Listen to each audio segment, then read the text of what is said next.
ஏன்னா அரசியல்னா அப்படியே களத்துல குதிச்சிருந்துங்க. உங்களுக்கு ஒரு அநீதி நடக்குன்னு தெரிஞ்சா அப்படியே உள்ள இருக்கிறதுக்கு பேரு தான் அரசியல். நீங்க பிசினஸுக்கு உள்ள வந்துட்டு ஏதோ ஒரு பேர் வைக்க கூடாது. அந்த பிசினஸ்க்கு அந்த பிசினஸுக்கு வந்து ஏதோ ஒரு பேர் வைக்க கூடாது இல்லையா?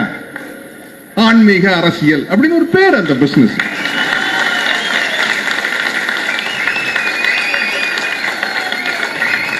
எனக்கும் கூட நான் நினைச்ச வரைக்கும் ஆன்மீக அரசியல் என்னன்னு எனக்கு தோணுதுன்னா, இரும்பு கரம் கொண்டு அடக்குவதல்ல ஆன்மீக அரசியல், அன்பு கரம் கொண்டு அரவணைப்பதுதான் ஆன்மீக அரசியல்.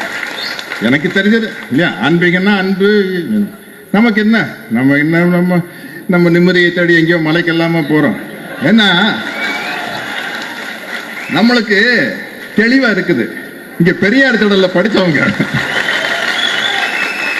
நான் இப்பவே நிம்மதியா தான் இருப்பேன்.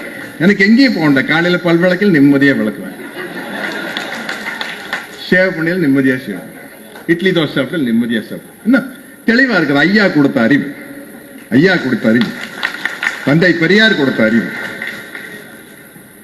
ஒரு பஞ்சு டைலாக் கூட ஐயா வச்சுதான் நான் பேசுவேன், தந்தை பெரியார் வச்சு.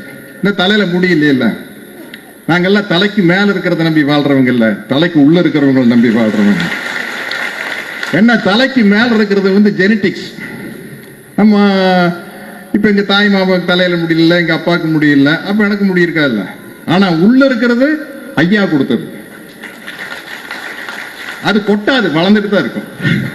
தன் வாழ்க்கையை அர்ப்பணித்து தான் நம்பிய கொள்கைக்காக, தான் நம்பிய சுயமரியாதை கொள்கைக்காக அப்படியே களத்தில் இறங்கி நம்ம எதிர்காலம் என்னாகும், நம்ம தொழில் என்னாகும், நம்ம சிறைக்கு போவோமா மாட்டோமா அப்படிங்கறத பத்தி எல்லாம் கவலைப்படாம வருவதற்கு பெயர் தான் அரசியல். அதுதான் சமூக சேவை. திட்டம் போட்டு கணக்கு போட்டு வர்றதுக்கு பேரு அரசியல் அல்ல, அது பிசினஸ்.